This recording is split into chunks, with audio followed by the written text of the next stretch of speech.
Erik, obviously the guys really turned it on in the third quarter and made the stand there. Was there something strategically you did different? Was a guy just lifting their games to another level? Yeah, it wasn't anything strategic. It was more just trying to wear on them, do what we do, not let up, just make it tough. We were able to get a couple steals that weren't even really necessarily forced turnovers.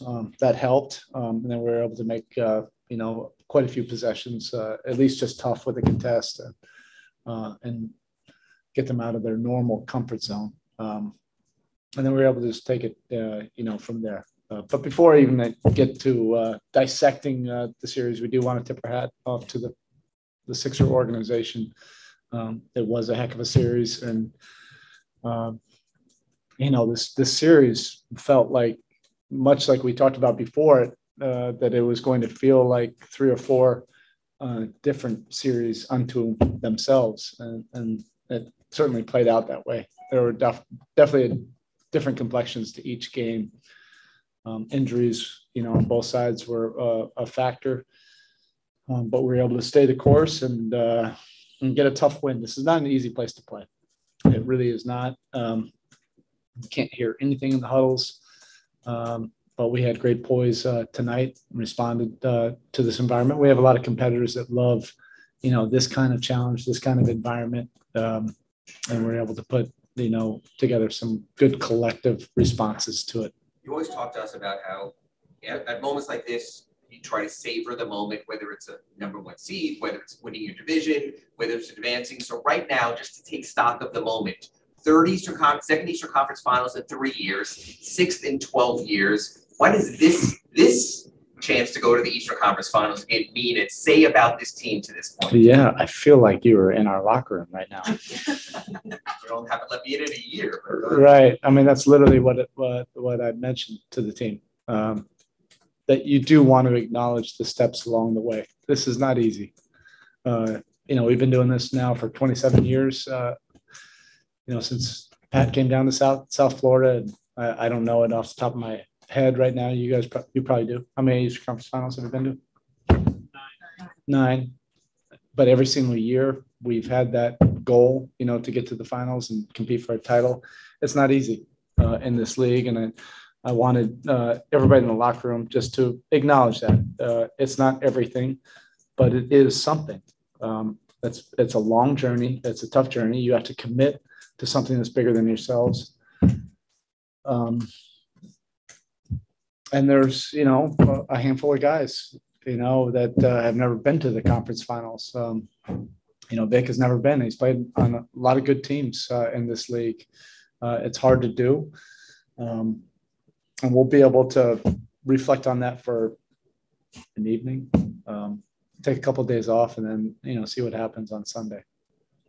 Well, we talked a lot about Jimmy the last few days, but why do you think he is so good at moving down big games? Jimmy is a great competitor. I think he's one of the ultimate competitors in this profession. So I think a lot of things get lost in translation.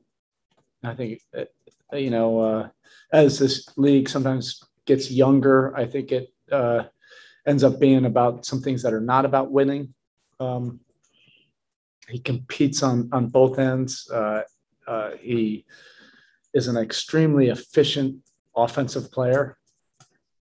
And when his only focus is just about driving a team to win, all the other things just, are irrelevant. That a lot of players and teams get caught up in. He's not caught up in any of that stuff. It's just about doing whatever it takes to win the game. So he gets incredibly desperate, in close games, or when he sees the light at the end of the tunnel to close out a team. He's not going to leave it to chance. And you saw it tonight. He was brilliant all series long. He understands that it's just this series, and the challenges only get tougher, from here. But he saw the opportunity that, hey, we have an opportunity, to end this tonight. He wasn't going to let this go to 7. We've got a couple of two-way players here. Last year were two-way players. Gabe Vincent fills in for Kyle Lowry, helps you close out the series. Max Strus, the last two games, 2 career double-doubles, both in the last 2 games. What does it say about those two and also the way you can find places for guys to be special? Yeah, those two guys have really been developing behind the scenes for a long time. And probably a lot of the NBA fan base hasn't really noticed, even who they are until the playoffs, but they've been in multiple summer leagues with us. Last year, I thought was really pivotal player development for them. And the opportunities they got were meaningful moments with a lot of pressure and expectations that we still wanted to win last year. And we dealt with a lot of COVID and injuries, and, they had some great moments and they had some moments where, they struggled and had to learn from, but they embraced all of it. And then both had terrific summers, this year, respectively. And then we had, again, a bunch of unpredictable things, and they were way more ready to produce and impact winning. And that earned the trust of everybody in the locker room.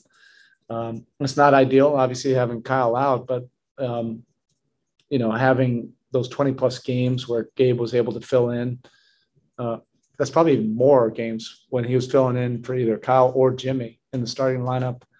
He was gaining a ton of confidence. And the same thing with Max with all of his opportunities this year. He did everything that, last year and this summer to put him in a position, to be able to take on a bigger role. Is there an inflection point with that where it finally? There's not one moment, these are incremental steps, or they're sometimes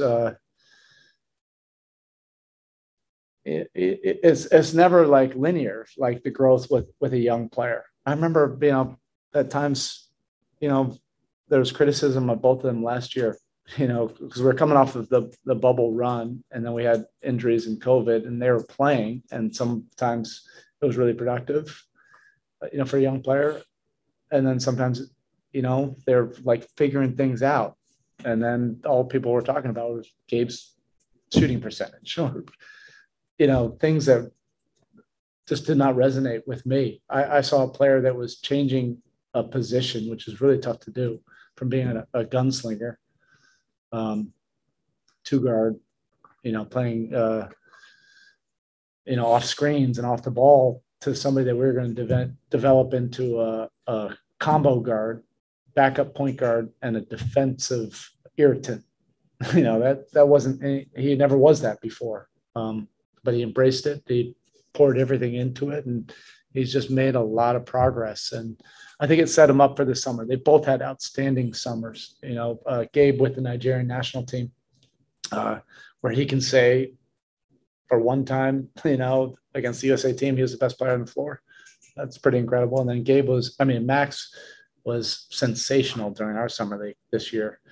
So they both came into training camp with a lot of confidence and also a lot of experience. They both played, over 50 games and over 1,000 minutes last year. And they're not minutes for young players of just go out there and play. There was like crazy expectations, veterans yelling at you if you're not doing what you want to do. You got to learn by fire, and they both did. Right. Is there something we see before a game like tonight from Jimmy where you just kind of know that a performance like this is coming? No. Well, yeah, I've had enough playoff games with him, kind of what Nick was saying. Like, if he sees the light at the end of the tunnel, this can end. Like, when I say he's one of the ultimate competitors, I mean that. It's about winning to him. It's not about the stats. He could have done the same thing, with 13 assists and 17 points if that's what was required tonight. But it's about going for the win. It's not going for stats. He's not thinking about anything else other than getting this team to win. And you can have great clarity and empty all the clutter in your mind if you're just playing to win. And that's what he does as well as anybody in this league. You still haven't shot well in this building. I know. Glad we don't have to continue to play here. Why were you able to sort of overcome that? And I think 62 points in the paint Yeah, I think what this team has shown over the course of the year is that we can find different solutions to win. And that's what you need in the playoffs. We've been able to win defensive games. We've been able to win with guys out. We've been able to win with different starting lineups, different rotations. We've been able to win with 3-ball. We did that for 6 weeks this season. I think all those experiences helped us prepare for the playoffs because it's anything goes. You have to do whatever is necessary.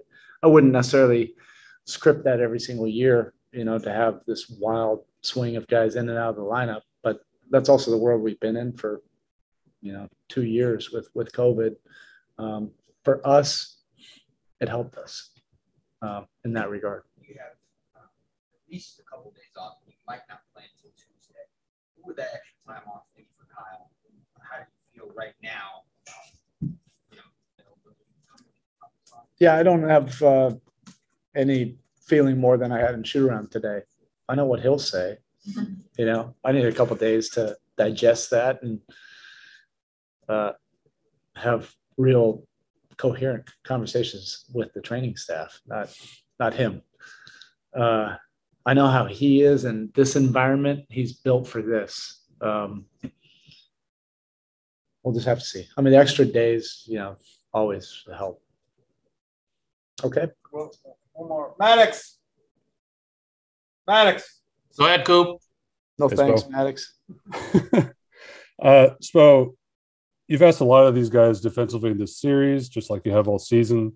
I'm just curious as to what qualities has this group defensively proven to have over the course of this series, over the postseason, that allows them to essentially execute whatever you want them to do, whether it's big or small? We've built a lot of habits this year. We also have like-minded competitors that really put importance to the defensive side of the floor and competing on both ends. I think that's a big thing. There's a lot of things that we don't have to coach, with Jimmy or PJ, Bam, like the list goes on and on. The veteran guys with experience have seen so many different great players and great teams, and they know how to be disruptive or smart. So they are able to strike that balance between incredible competitiveness and intensity, but also having a stable mind. And then, you go through the battles together and hopefully you get better from it.